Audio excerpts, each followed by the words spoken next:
Señoras y señores, bienvenidos nueva vez a la hora 22. Muchas gracias por estar con nosotros. Tenemos el placer y la satisfacción de recibir en esta ocasión a Monseñor Víctor Mazalles. Él es el obispo titular de la diócesis de Baní. Gracias, Monseñor, por estar con nosotros en la hora 22. Gracias por la invitación. Gustoso he venido aquí para compartir con la teleaudiencia.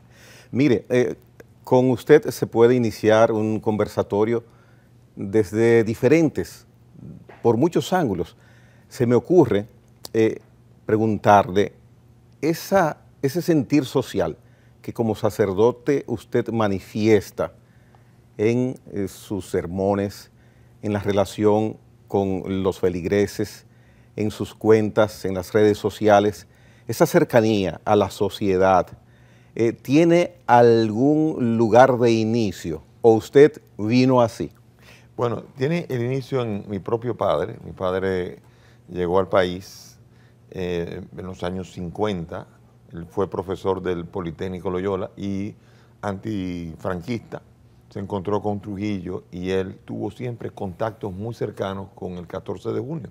Yeah. Colaborando con el 14 de junio, él era ingeniero químico y fabricaba las bombas Molotov para el 14 de junio. Por eso Trujillo lo sacó del país cuando se enteró. A los extranjeros no lo podía matar de una vez, pero le dio un ultimátum de 24 horas. Salió, y ahí salí yo también, en la barriga de mi madre, y yo nací en Barcelona, ya en su país, por culpa de Trujillo. Entonces, siempre supe todo este trabajo, y cuando volvimos era lo mismo. El contacto de mi padre, que acabó siendo profesor de la Universidad Autónoma de Santo Domingo, un hombre con una gran sensibilidad, y sobre todo contacto con el profesor Juan Bosch, con personajes de todo tipo que uno veía siempre los domingos en la casa. Era impresionante ver personajes tipo Atahualpa Yupanqui y personajes que eran intelectuales y con una profunda connotación social. Después también continuó con los estudios. Yo estudié economía en la UAS. Yo me gradué de economista. Y por eso los estudios de economía en la UAS para mí fueron ya la introducción a la teoría de todo aquello que uno de niño vio cuando uno crecía. Entonces ya uno va formándose un pensamiento, una forma de pensar social.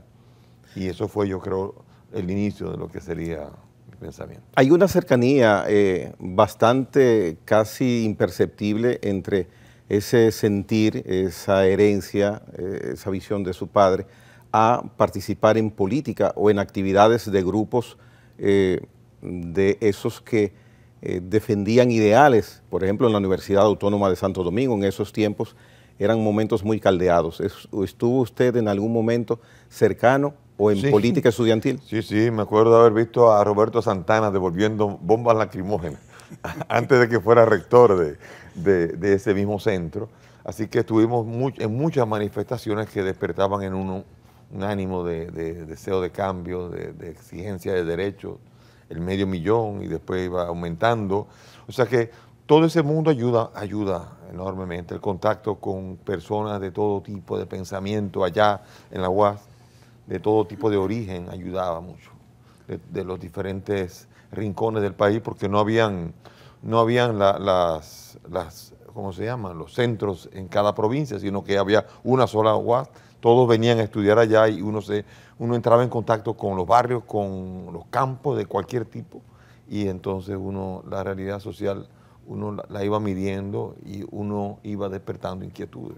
¿Y la inquietud suya por la carrera sacerdotal viene en qué momento? ¿En su niñez o en la adolescencia? Vamos a ver, las inquietudes religiosas surgieron en mí justo en la muerte de mi padre, que fue antes de cumplir 15 años. Mi padre murió de cáncer, después de una lucha de cáncer contra el cáncer, y entonces busqué libros. Y el profesor de filosofía del colegio me sugirió un libro, y ese libro marcó todo. Ese libro se llama Las Confesiones de San Agustín. Cuando yo leí Las Confesiones de San Agustín, yo dije, yo soy creyente. O sea, yo acabé ese libro, y cuando acabé ese libro, dije, yo soy creyente. Y comencé a buscar el otro, La Ciudad de Dios, que es la versión religiosa de la República de Platón. Acuérdense que hay una sintonía entre San Agustín y Platón. Y entonces para mí fue ir entrando en ese mundo y entonces incursioné en el mundo de las iglesias de la Reforma. Ya. Comencé a asistir a iglesias metodistas, bautistas, evangélicas, pentecostales, de todo este tipo. Y comencé a leer, a ir a cursos bíblicos. O sea que, paralelo con lo de la UAS, yo comencé a asistir a un montón de cursos bíblicos. Todo fue a un nivel de este tipo de iglesias. Y durante muchos años estuve en este tipo de iglesias hasta que finalmente una enfermedad me llevó a mí al contacto con un movimiento de la iglesia que era muy afín a los pentecostales, que es la Renovación Carismática. Ya.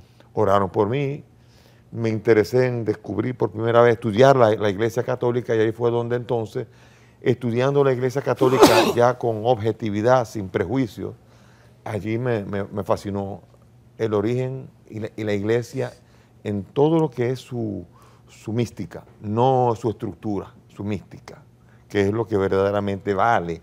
La estructura facilita para que la mística de la iglesia, cuando uno la conoce bien, a mí me fascinó, me atrajo, me sedujo, y de ahí para adelante servir en la iglesia me llevó automáticamente a entregar, incluso después de una carrera, entregar todo, novia y todo, y entregarlo para el servicio suyo. Y en ese aspecto de fe, paralelamente, ¿podía haber algún tipo de precursor terrenal ideológico, alguna figura dentro de la misma iglesia o la religión, que usted se fijara en ella, en esa imagen, en esa persona, que le motivara a tomar esa decisión ya luego de ir a un seminario?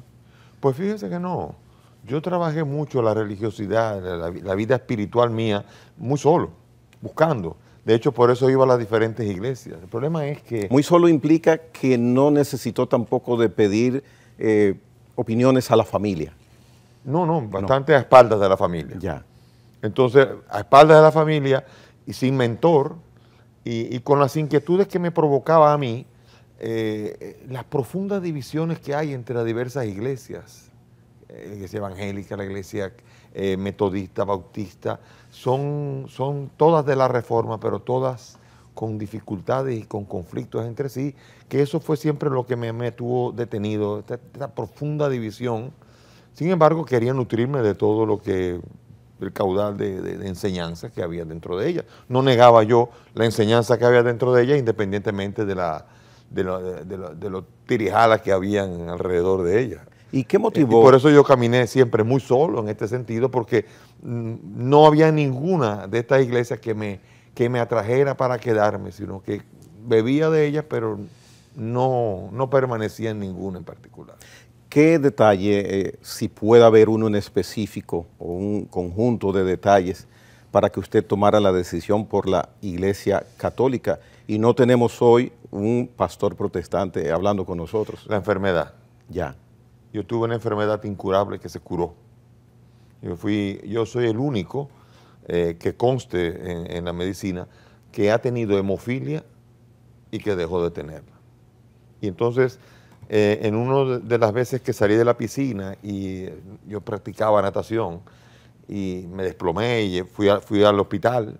En el hospital yo tuve una hemorragia donde el cuerpo humano tiene normalmente 10 pintas de sangre. Y a mí en 6 días llegaron a ponerme 27. O sea, me cambiaron 3 veces la sangre del cuerpo. Ahí llegó un grupo de la Renovación Carismática a orar por mí y vi aquellos que yo veía en los pentecostales que hablaban de sanaciones y todo, por primera vez lo veo en mi propia iglesia, porque yo siempre me sentí, aunque yo de vez en cuando iba a la misa para que vea cómo es la cosa, pero por primera vez decía, óigame, por fin, busqué tanto afuera y aquí está. Oraron por mí y todavía no fue la curación vino después, pero primero hubo como un detenerse que me hizo seguir con las inquietudes. Y finalmente un sacerdote norteamericano, carismático, un día en una de las reuniones quiso orar por mí.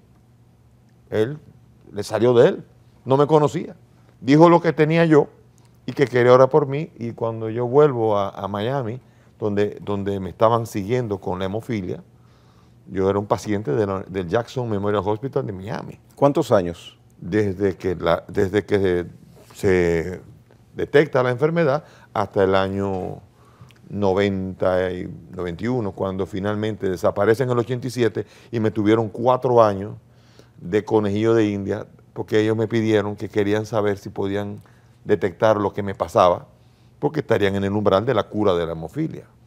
Durante 4 años me hicieron pruebas de todo tipo, de ingeniería, de medicina nuclear, de ingeniería genética, de todo tipo de estudios que me hicieron, y después de 4 años me despacharon, ya. Entonces yo puedo decir que soy ex hemofílico, y el doctor William Harrington dijo, yo nunca había oído ese término, pero tengo que decir que usted era hemofílico y que ahora ya no lo es. Sin ninguna explicación científica ni médica. Bueno, yo diría, yo siempre he dicho, yo soy, aunque no lo crea, yo soy en la escala Briggs-Myers de psicología, del esquema de Carl Jung, yo soy INTJ, que es racional, que sería muy raro pensar en un racional, pero yo digo cuando me preguntan, es muy raro, hay que ser, pues, hay que tener mucha fe para que un sacerdote que no me conoce diga, usted tiene un problema en la sangre y yo quiero orar por usted. Que él quiere imponer las manos y me ponga la mano arriba, pretendiendo curarme, y que ocurra lo que nunca ha ocurrido en medicina, que es que una hemofilia desaparezca. O sea, racionalmente es muy difícil pensar que todo eso son hechos casuales, y racionalmente hay que llegar a la conclusión que Dios me sanó. Simplemente. Supongo que hoy día, literalmente, usted le continúa dando gracias a Dios por ese hecho. Evidentemente. Aunque yo soy uno que celebra la vida entera. Yo soy uno que tengo en mi calendario, tengo un calendario en mi celular, donde tengo mis acontecimientos importantes. Y los celebro. Lo que la mayoría de la gente no hace. Yo celebro cuando me bauticé, celebro cuando me confirmé, celebro cuando me enfermé, celebro cuando me curé, celebro cuando fallé en algo para no olvidarme, porque la memoria es buena para todo, hasta para los errores. Y tengo un calendario lleno de acontecimientos que celebro día tras día. Bien. Así que no se me olvida nunca, no solamente eso, sino un bautizo que hice de niño, que ni me acuerdo, pero lo celebro cada año con alegría. Celebro la vida. Y eso me da a mí ganas de seguir en la vida y entrar en la vida en plenitud. Bien. Mire, Monseñor Masáis, muy querido por una gran parte de la iglesia que le da seguimiento, por toda su sabiduría y además, sobre todo, por su postura sobre temas tangenciales. Usted está haciendo su trabajo pastoral en 3 provincias muy pobres, afectadas por el tema de desempleo, pobreza extrema y sobre todo con un nivel de desigualdad por el tema de la tierra y de las cosas. A mí me gustaría escuchar su opinión y los amables televidentes también de cómo ejerce usted su pastoral social en esa zona. Bien, yo tengo... San José de Ocoa, San Cristóbal y Peravia. Yo tengo constantemente encuentros con las entidades sociales, con las asociaciones. Tengo constantemente un deseo de escuchar. Y he tenido la dicha de poder ser puente con autoridades en cosas concretas, específicas, en donde uno se reúne con un grupo de productores que se sienten poco escuchados por las autoridades. Entonces siento una alegría de poder ser el oído que escucha y después la voz que invita a que las autoridades escuchen, y eso ha ocurrido mucho en San José de Ocoa, con los productores. En San Cristóbal es un mundo que se parece mucho más a la capital, es como una extensión de la capital. Lo que es Jaina y el Gran San Cristóbal, yo diría que son como Santo Domingo, a nivel B, así a nivel de una especie de extensión. Y Baní es otro mundo completamente diferente, muy tradicional, en donde allí he trabajado también mucho con respecto al cuidado del medio ambiente. Estoy constantemente denunciando, por ejemplo, las dunas de Baní, como también el Parque Luis King y diferentes lugares en donde constantemente, en los ríos de Nizao, que están constantemente los depredadores vaciando. Pero es una batalla permanente en el caso de Nizao, porque las denuncias son permanentes. Pero es triste lo depredador que puede ser el ser humano incluso que a costa del futuro de nuestras futuras generaciones. ¿Cómo es capaz el ser humano de pretender entrar a una carretera en el Parque Luis King con 7 kilómetros para adentro y meterse allí? Es triste eso. Es triste cuando... Entonces, me tocó a mí ser por mucho tiempo el presidente del comité de comanejo del Parque Luis King. Es un parque enorme que está en medio de las 3 provincias, 50% Ocoa, 48% Peravia y 8% en San Cristóbal. Es decir, cuidar ese parque es una exigencia, porque es que ahí están, de ahí vienen los manantiales que riegan los ríos que tienen las presas que alimentan una gran parte del agua de Peravia, de San Cristóbal y sobre todo de la capital. 6 metros cúbicos al segundo llegan a Santo Domingo del río Nizao, fruto de lo que tenemos, de esa riqueza de ríos que tenemos, y que por desgracia estamos con una facilidad enorme, por nuestro propio interés, con una facilidad enorme Entonces, este es otro de los intereses grandes que tengo, porque es que nosotros tenemos que aprender a tener un sistema en el que nos respetemos y sobre todo sepamos respetar el medio ambiente del cual vivimos, pero del cual vivirá también una generación futura. Ese ha sido desde el inicio, desde el discurso de toma de posesión, fue uno de mis temas de preocupación, las cuencas hidrográficas de nuestro país. En esas situaciones de agravios a la naturaleza hay un ingrediente que yo quiero mencionarle. Usted es un hombre objetivo, positivo, y es la ineficiencia de las autoridades, porque mire, usted está vela por eso, y hay comunitarios que hacen lo mismo que usted, pero porque falta una eficiencia en preservar esos lugares por personas que reciben un pago, que tienen en su nombramiento la obligatoriedad de cuidar esas áreas. La ineficiencia en ese aspecto. Sí, pero lo más preocupante es todavía lo que no son los recursos naturales, como lo es la instalación de la planta Punta Catalina. Ese es otro de los puntos de los crímenes. En una zona productiva de frutales, mangos, caña de azúcar. Poner una planta de carbón, cosa que ya está descontinuándose en todos lados, y sobre todo en la manera y con las condiciones en las que entró, en donde en el gobierno pasado, que fue el que lo introdujo, era intolerante ante cualquier crítica sobre este punto. Sin embargo, es objetable y todavía esperamos que la justicia actúe con respecto a la gravedad de las condiciones económicas sobre las que se instaló, pero también el Comité de Lucha contra el Cambio Climático está trabajando, tratando de convencer al presidente Luis Abinader de que se proceda al cambio de carbón a gas natural. No es que no contamine, pero va a contaminar mucho menos. Eso ya no es imprevisión. Hay un gran daño. No es imprevisión eso.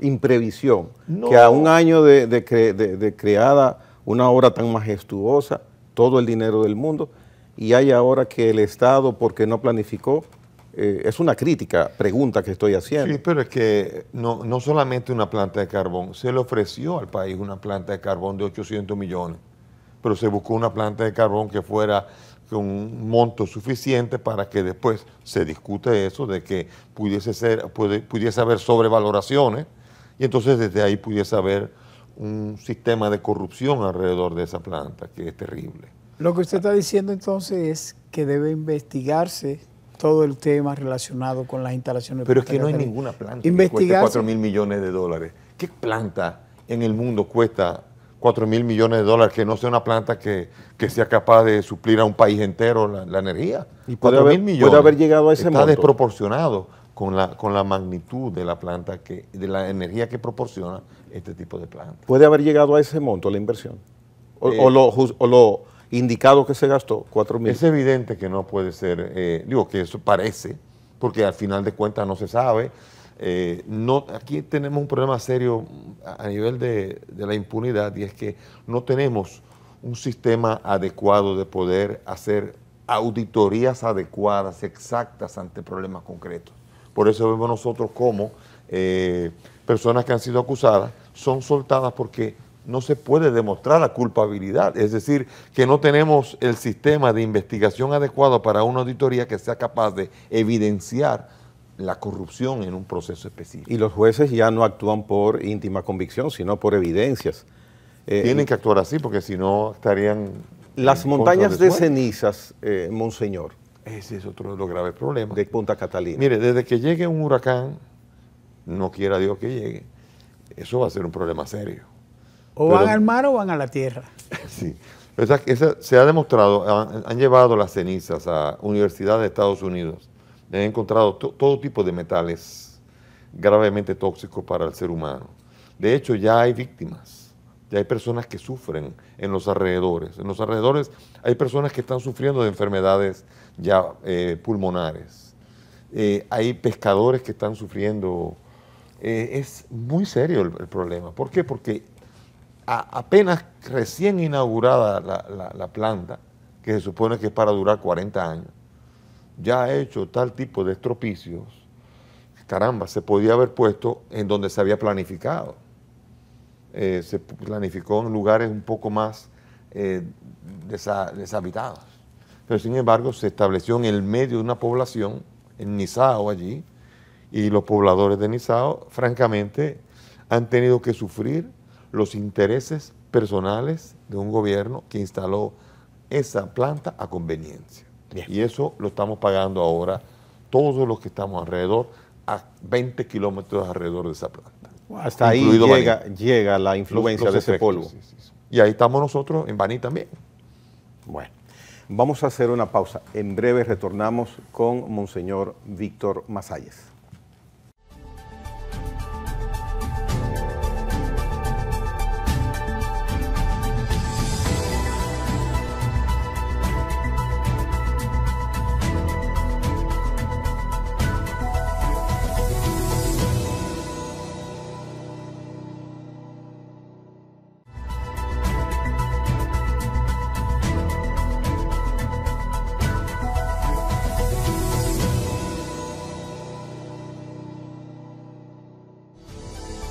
Continuamos conversando con Monseñor Víctor Masalles.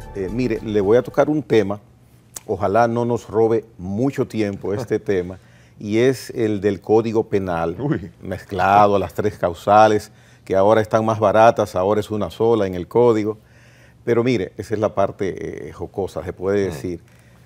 Apenas una hora antes de que el Senado de la República aprobara, como se tenía previsto, de que ya esa pieza que había sido refrendada en la Cámara de Diputados no iba a tener inconvenientes, sucedió lo inesperado. No hubo sesión, abortó la sesión, se habla de que hubo una personalidad o un personaje que visitó el hemiciclo e inexplicablemente no hubo Código Penal. Perimió, ahora está de nuevo empezando desde cero. Entonces, había un compromiso, se entiende, con la Iglesia y otros sectores por parte del gobierno, de que se aprobara esa pieza. Me gustaría escuchar su opinión al respecto. No había un compromiso con la Iglesia. La Iglesia normalmente ha propugnado para que la vida se defienda, tal como lo dice la Constitución en su artículo 37. Es decir, solamente podemos discutir, cuando dijiste de las causales, la única causal, que no es causal, sino que es un estado de necesidad, el único momento que podemos discutir de la vida humana, del niño o la madre, es cuando realmente ya no hay medios técnicos, científicos, y que si un galeno procede a tener que cesar una vida para defender la vida de la madre, se llama estado de necesidad no causal, que eso es lo grave, que no es causal, porque después quisiera explicar un poco la causal, en qué consiste. Entonces, ese es el único momento que la vida humana solamente se puede discutir con vida humana, pera con pera y manzana con manzana. No se puede discutir la dignidad de una mujer o cualquier otra realidad, por grande que sea, importante que sea, nunca se puede discutir frente al don de la vida humana. Yeah. Por eso la Constitución dice que es el máximo, el sumo bien, y el que es inalterable, no se puede, es inviolable. O sea que solamente podremos violar, o sea, una persona que se defiende de otra, se entiende, porque es vida humana con vida humana. Pero aquí el problema de las causales es otro tipo de problema serio. Mire, las causales históricamente en todos los países han sido instrumentos para abrir rendijas. Me explico rápidamente. Por ejemplo, en el caso de la vida de la madre, cuando está en peligro la salud de la madre. Dice, vamos a hacer una causal en la que cada vez que esté en peligro la salud de la madre se pueda proceder a interrumpir el embarazo. Bien, así comienza. Después viene lo que se llama, ok, vamos a la Organización Mundial de la Salud. Defíname lo que es salud. Y salud se define, según la Organización Mundial de la Salud, como estado de bienestar físico, emocional y social de una persona. Entonces, cuando viene el momento de la aplicación, ahora resulta que causal es una situación en la que está en peligro incluso la situación emocional de la madre. Correcto. La madre de repente, en España ocurre, en España una persona, una mujer embarazada, va a donde el psicólogo y le dice, yo estoy muy ansiosa, tengo una gran ansiedad. Digo, doctor, cálmela a la señora. No, no, no, está en peligro la salud de la madre, pues la salud emocional.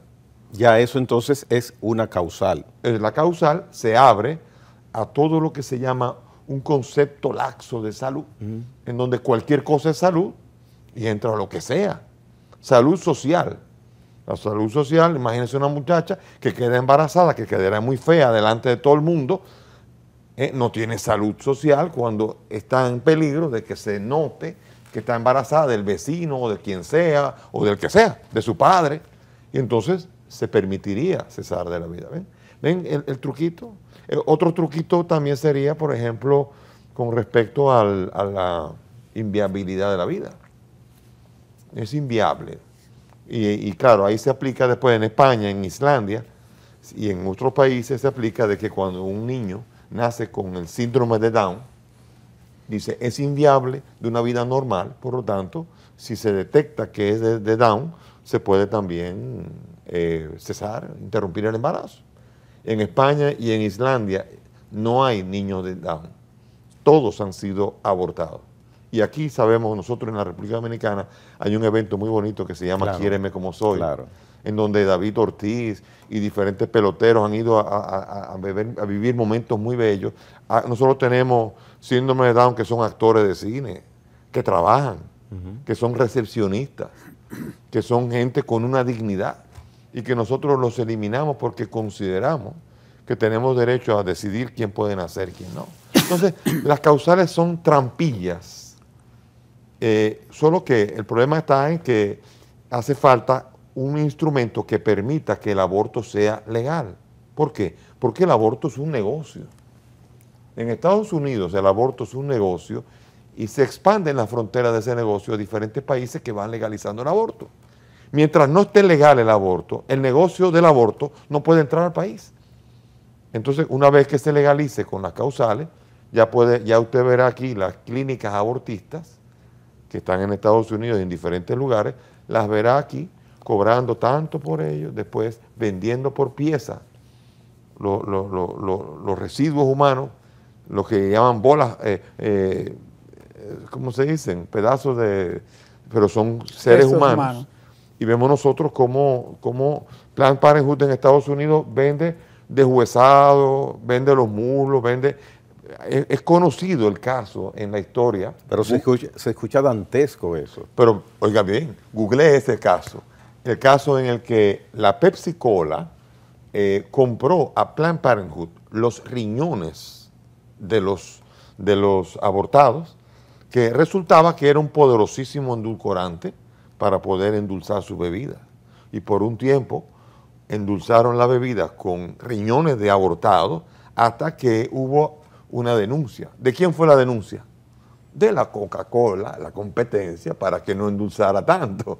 Con lo cual y claro, cuando salió a la luz fue un escándalo. Google ese caso, que eso fue un caso extraordinario, en donde uno dice, bueno, ¿hasta dónde podemos llegar?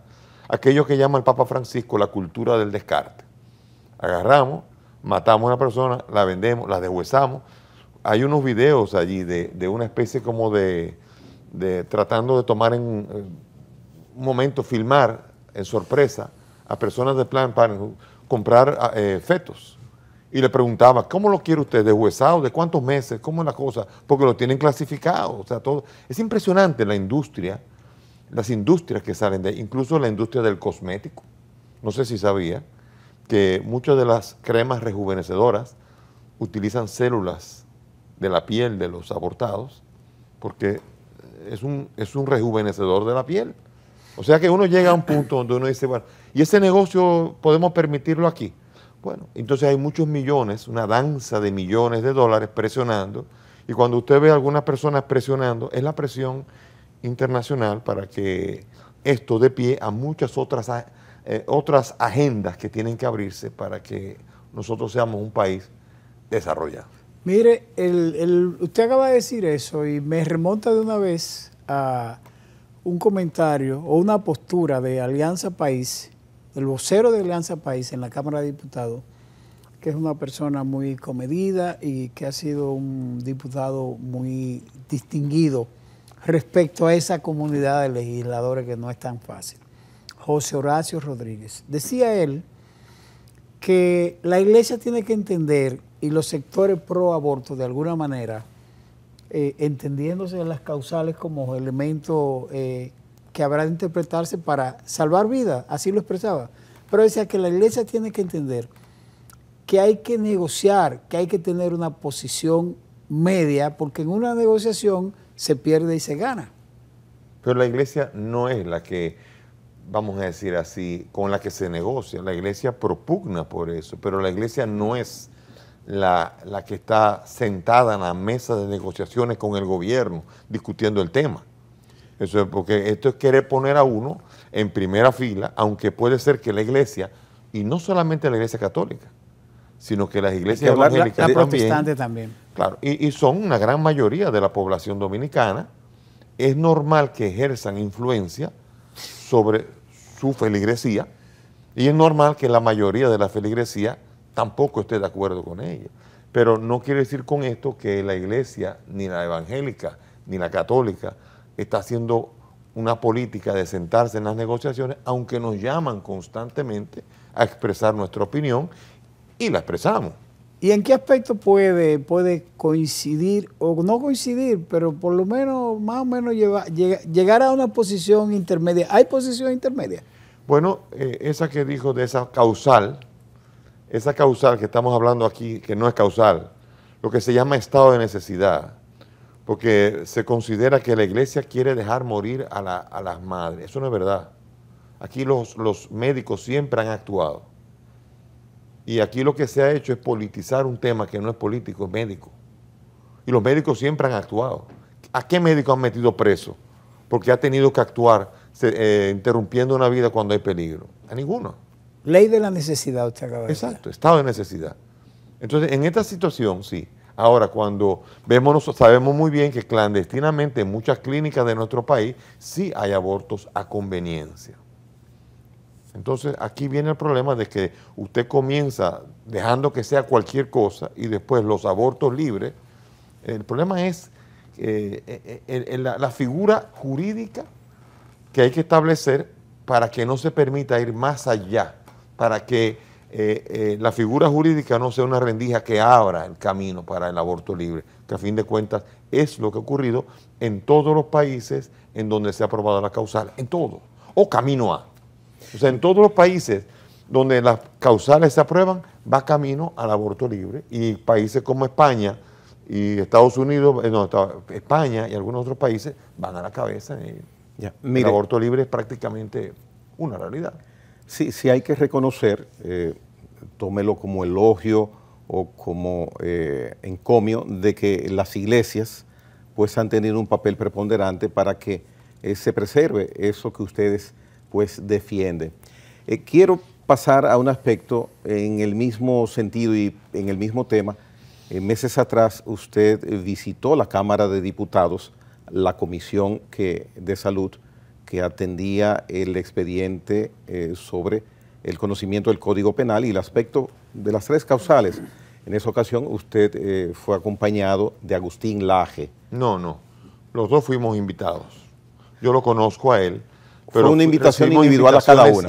Correcto. Diferentes. Coincidencia. O sea, no fue Agustín Laje y Masalles. Ya. Normalmente... Ustedes fueron invitados. Los dos, Bien, al muy cual bien. y yo tengo un gran aprecio, aunque yo respeto esa violencia con la que él se maneja, que no es ciertamente el deseo mío de manejarme de una manera así, pero los dos fuimos, caímos juntos y cada uno dio su exposición porque nos preguntaron. Cada uno tuvo su tiempo para expresar. Nos pusieron en el mismo... Famosos los dos. Mire, en el aspecto que tiene que ver con usted, hizo esa visita a la Cámara de Diputados. Así es. Con el Senado de la República, ¿usted ha tratado directamente con ellos este aspecto? Así es, yo fui también, fui sin Laje, pues fui invitado y no estaba Laje aquí. Laje fue sin usted. Hice también mi propia exposición ante las preocupaciones que había habido en ese momento, porque ya una vez, porque quiero decirle que por eso, una vez que la mayoría de la población es cristiana, es normal que la mayoría de los diputados lo sean también. Y por eso votaron un 90% y no extraña eso. Ya. No es por ninguna manipulación, sino porque por la realidad que tiene. Se aprueba en la Cámara de Diputados y cuando va a la Cámara de Senadores había dos discusiones. Digo, la primera era ya que yo felicitaba el hecho de que se hubiesen eliminado las causales y que se discutiesen en otra ley, si es que se tiene que discutir. Yo no estoy en contra de discutirlo. Lo que estoy en contra es que haya un código penal que violente el artículo de la Constitución y se lleve otra vez al Tribunal Constitucional y caiga otra vez este proyecto. Ahora, yo fui a la Cámara de Senadores con el asunto de la discriminación. Ese es otro tema que yo quise exponer ahí con una gran preocupación, porque en la Cámara de Diputados eliminaron una de las enumeratio por las cuales se discriminaba, eliminaron, que fueron las orientaciones sexuales o preferencias sexuales. ¿Por qué yo también felicité que ocurriera esto? Sin que esto quisiera decir que estoy discriminando. ¿Por qué se eliminó? Porque cuando uno dice no puede haber discriminación por, y comienza a enumerar, no puede haber discriminación por raza, ninguna raza. No puede haber por edad, ninguna edad. No puede haber por esto, ninguna de estas. Pero cuando dice no puede haber discriminación por ninguna orientación, ahí sí.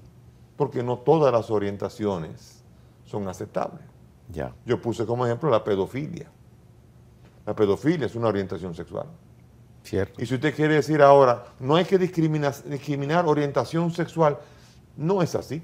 Porque entonces si podría colarse ese aspecto de si la yo soy pedofilia. dueño de un colegio y me llega, y eso se aprueba, llega un pedófilo y quiere trabajar en mi colegio, y yo le digo, no, usted no puede trabajar, él me puede llevar a la justicia por discriminación. Desde luego. Si pongo que por ninguna orientación sexual puedo ser discriminado, y así muchas otras también. Mire, falta entonces preguntarle el elemento completivo de quienes son parte importantísima y determinante de este tema, el Poder Ejecutivo.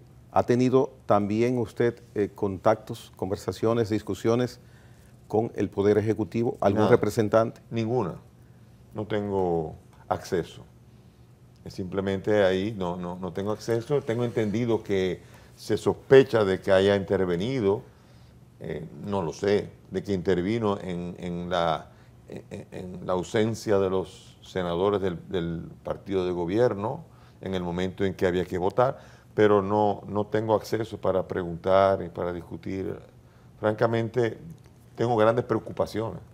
¿Y el Poder Ejecutivo ha tenido acercamiento, ha tratado acercamiento que usted conozca esa información con la Iglesia Católica para tratar este tema de manera institucional? Bueno, pero es que no le correspondería al Poder Ejecutivo yo ir a llevarle este tema.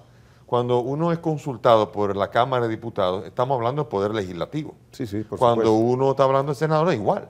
Entonces, si el Poder Ejecutivo quisiera escuchar mi opinión, yo no tendría ningún problema en ir a explicarle. Ahora, la separación de poderes es un suspiro eterno que en la República Dominicana se realiza y un suspiro que normalmente es apagado por la triste decepción de ese intento. O sea, la división de poderes no es una realidad todavía y ya desearíamos que pudiese ser. Mientras tanto, este sistema todavía tiene grandes dificultades, pero son dificultades en la ejecución, no tanto en tratar ahora de reformar la Constitución porque reformar la Constitución es abrir un avispero en un país en donde ya hay 40 constituciones. y donde 39 se han realizado por intereses de reeleccionistas. Y en el caso de institucionalizar un ministerio público independiente, ¿no lo vería viable tampoco? Yo recomendaría que primero se intentara realizar, antes de volverlo teórico. Si usted quiere demostrarlo, demuéstrelo en la práctica que se puede hacer. Administrativamente. Y después lo promulgamos como una ley. Pero aquí hay un problema serio, aquí hay una confusión si decimos que fue el Poder Ejecutivo que tumbó el Código Penal en la Cámara del Senado. Y todo en función de que el Poder Judicial quería dar su opinión. Pero el Poder Judicial fue invitado por la Cámara de Diputados con una carta de enero. Se le pidió al Poder Judicial que fuera a dar su opinión. Y la señora Miriam Germán envió representantes suyos que dieron su opinión. Ahora viene el Poder Legislativo diciendo que el Poder Judicial tenía que dar una opinión que ya dio, y evidentemente o aparentemente el Poder Ejecutivo tumbó eso por la razón del Poder Judicial que quería opinar en el Poder Legislativo. O sea, fíjense qué confusión de poderes, en donde uno dice, pero ¿y por qué no se deja a cada poder realizar su trabajo? ¿Y por qué no demostramos que eso es posible antes de pretender hacer una ley de un imposible? Bien. Trabajaremos con algunos aspectos que ojalá nos dé tiempo tratar luego de esta pausa con Monseñor Víctor Masáez. Venimos en breve.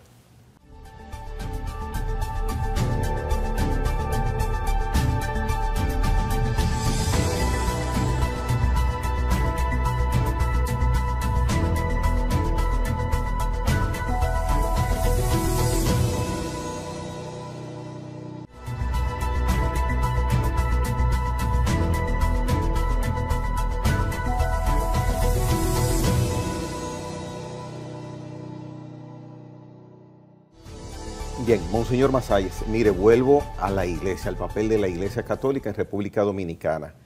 La identificación de la Iglesia Católica como ente mediador por excelencia, sobre todo en las situaciones políticas, puede remontarse quizás en el momento cuando empezaba a establecerse ya un proceso para la democracia, inicios de la década del 70, con el nuncio en ese momento, Emmanuel Claricio, y Monseñor Hugo Eduardo Polanco Brito, que hicieron trabajos importantísimos, vitales en ese momento. A través de ahí la historia es conocida, la importancia de la Iglesia, sobre todo en nuestras crisis como nación. En estos momentos, esa preponderancia de mediadora de la Iglesia Católica, ¿usted piensa que se mantiene o hay pocas crisis? La Iglesia ha perdido mucho espacio en ese rol de la Iglesia. Desde hace tiempo ya que la Iglesia ha soltado roles que son importantes y necesarios en la sociedad, y hay una ausencia de líderes que estén sirviendo como mediadores para poder trabajar en situaciones conflictivas y ayudar a que los conflictos se solucionen. Así que hay un gran vacío. Y eso hay que reconocerlo. La Iglesia está pasando no a nivel de numérico, como se quiere decir. Los números se están tirando y se sabe cuáles son los números, aunque políticamente se quiera... pero el asunto es la presencia de líderes, sí. Líderes que sean capaces de ser convocados y de servir como instrumentos mediadores para los diferentes sectores que están en conflictos. Situaciones como, por ejemplo, la AFP para discutir, o situaciones como, por ejemplo, cualquier tipo, aumento de salarios. Todas las discusiones estas, la Iglesia ha estado ausente. De hecho, también ha habido en los últimos años un interés de dejar afuera a la Iglesia en ello también. Ha habido una combinación de esos factores. Ambas cosas son una realidad. La Iglesia pretende ser sacada también de su participación. La Iglesia tiene un rol también y el rol esencial lo va a cumplir siempre. Pero este tipo de roles sociales no pueden ser descuidados. Y la Iglesia tiene un deber y intentará, pero a veces hay sitios donde no es llamada. Mire, ¿y cómo ve? Y es muy manejada. Monseñor Masalle, ¿cómo ve entonces la conferencia episcopal, la marcha del gobierno, con tantos temas, tan complicados está la sociedad dominicana y con tanta expectativa de sectores sociales de la población y las propias premisas del gobierno? Primer aniversario. Sí, este es un gobierno donde hubo una reunión importante de la conferencia con la plataforma de gobierno y se ofreció todo tipo de ayuda y colaboración. Sabemos de dónde venía el país, con el deseo de cambio que tenía el país. Y la iglesia ofreció todos sus recursos, digamos, humanos y de todo tipo organizativos para poder trabajar en ello. Sin embargo, después en la práctica no siempre ha habido este tipo de correspondencia. No, sí, la iglesia mantiene su disponibilidad. La iglesia nunca va a querer imponerse, exigir a que me convoquen, pero ciertamente la iglesia tuvo ese primer encuentro importante y desde entonces no ha visto más encuentros. Hay una oficina de enlace, pero veo ciertamente que no hay un trabajo demasiado cercano. El pontificado revolucionario del Papa Francisco, ¿cómo lo ve usted? En la distancia, América Latina, todas estas cosas que están pasando en la iglesia y la postura de verticalidad que él tiene sobre temas muy tangenciales en la iglesia. Sí, interesante. Lo que pasa es que esa verticalidad quizás deba ser... creo que él es el pastor universal, por lo tanto tiene que tomar en cuenta todas las culturas. Entonces hay situaciones en las que uno se pregunta si los procesos van funcionando. Por ejemplo, la iglesia de China está teniendo dificultades muy grandes y así en otros lugares. No es fácil. Dirigir la iglesia universal es una tarea muy difícil, sobre todo con las comunicaciones actuales que son... Uno se entera de todo, se entera todo. Al instante. Es tan difícil comunicar ahora, porque cuando uno comunica, un mismo mensaje no dice lo mismo a cada una de las culturas del mundo. Mire, le voy a hablar ahora como feligrés. Quiero aprovecharme porque le voy a tratar dos temas breves en estos minutos finales. La parroquia a la cual yo asisto, veo que la asistencia predominantemente es de personas de edades donde ya los jóvenes escasean.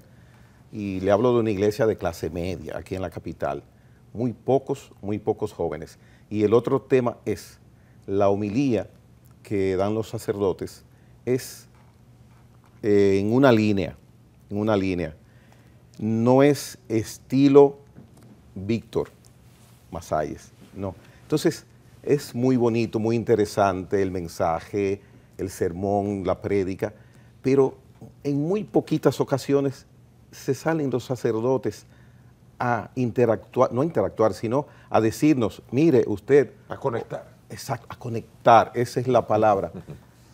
Le soy sincero, por momentos me molesta y quisiera que el sacerdote se acercara más a mí y al que está a mi lado. Es una línea de la iglesia, normalmente. Usted es una excepción en ese aspecto porque usted maneja muy bien eso en el mejor sentido de la palabra. Bueno, yo estuve 10 años antes de ser enviado a Baní en una parroquia que fue muy activa, llena de dos cosas importantes. De hombres, porque es otro punto. La parroquia San José de Calazán estaba llena de hombres también, varones. El Día de los Padres, cuando era ponerse de pie, era impresionante ver el número de padres que había ahí. Y de jóvenes también. Yo creo que hace falta aprender a canalizar pastoralmente situaciones creativas que ayuden a atraer. Como decía el Papa Benedicto, que después el Papa Francisco lo repite, la iglesia no trabaja por proselitismo, sino por atracción. Tiene que ser atractiva, tiene que seducir, tiene que llamar la atención. Y entonces ciertamente fue duro. Voy a decir una frase muy dura de Benedicto XVI. Dice, es increíble que haya fe en la iglesia con tantas malas homilías que existen hoy día. Wow. Él decía, es un poco fuerte. Yo creo que es un poquito radical esa expresión, pero sí, ciertamente es necesario conectar con la feligresía. Si no, acaba siendo, uno va a una iglesia o a la otra, a una misa, y parece como una cosa casi uno dice, mejor verla por televisión ya, porque parece lo mismo. Y es triste que no sepamos encarnar el mensaje.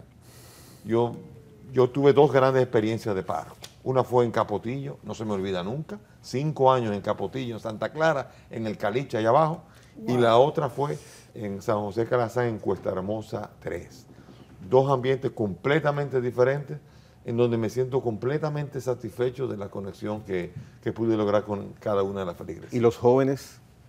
Los jóvenes la escasez de jóvenes que yo veo que van a la misa. Quizás depende de la parroquia, no sé cuál sería la parroquia, porque hay parroquias donde, por ejemplo, parroquias como las de Gascue o de Ciudad Colonial, es normal que uno no vea jóvenes. Parroquias de barrios, uno la va a ver llena de jóvenes. En el campo también. O sea que todo dependerá del lugar de donde uno está trabajando, pero hay lugares que ya se han vuelto viejos, y muchos de ellos sí se han vuelto viejos, o lugares donde por ejemplo, en los ambientes de clase media alta y alta, si no logramos hacer un mensaje que ayude, entonces los jóvenes de la clase alta se van a interesar más en cualquier otra cosa, menos en un mensaje que sea capaz de ofrecer algún tipo de esperanza para ellos. Bien, Padre Mazalles, gracias por estar con nosotros en la hora 22. Para mí ha sido un placer y gracias por la invitación. Me siento honrado por esta presencia con ustedes. Bien. Señores, gracias a ustedes por haber estado con nosotros durante este conversatorio con Monseñor Víctor Mazalles. Será hasta mañana, Dios mediante.